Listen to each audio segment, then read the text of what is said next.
Good morning, everybody, and welcome to the Breeders' Cup preview of the Breeders' Cup Distaff.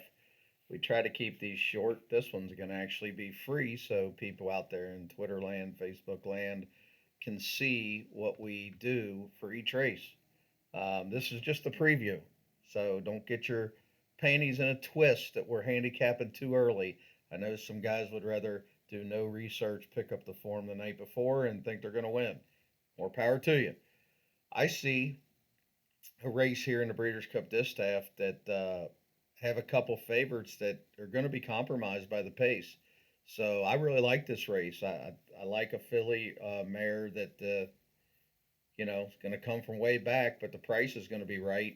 Um, Idiomatic, does she deserve to be the favorite? Yes, but she has had two straight perfect trips. Had the slop at Saratoga, was the only speed at Keeneland. There was nothing in there other than Nest at Keeneland. She doesn't fire. What else was there to beat her?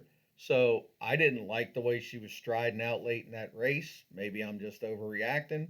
But at 2-1 on a filly that's going to have to go wire to wire, I'm not so sure that's a great play in the Breeders' Cup. Adair Manor for Baffert has faced nothing out there, but she's done nothing wrong.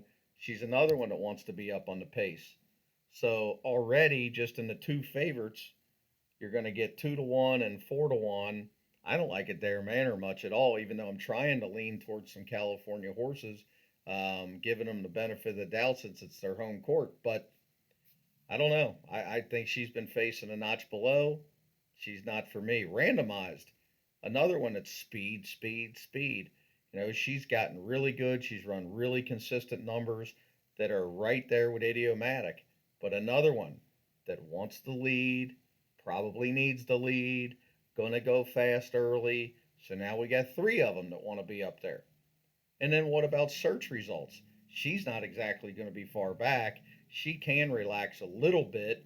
The problem with search results, and I think she's got a big chance in here at 5-1. I think that price is probably a little high, but might be close. She's got a couple races that can win this race. The big question with her is that last furlong. She's more of a mile 16. She loves the one turn.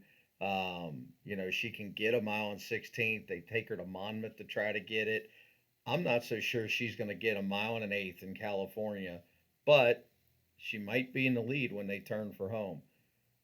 I don't like Pretty Mischievous at this level. I don't think her numbers are high enough yet. Wet Paint's going to come from way back. I don't think she can win. Mo Ray, I don't think can win. Desert Dawn, I don't think can win. The horse from down south, I don't really like too much. So I keep coming back to Clairiere. I keep coming back to the one that just missed at Keeneland on a track that was favoring speed all week. Maybe Santa Anita's the same way, but she's going to be flying at the end, and she's really good. She's fine off of layoffs, and she has had compromised trips every time she's run this year, especially the last two. In the dead slop, she had no chance. They didn't run her back in the Spinster, so maybe she won't like the layoff, but they're all starting to do this. She has been working up a storm in the mornings.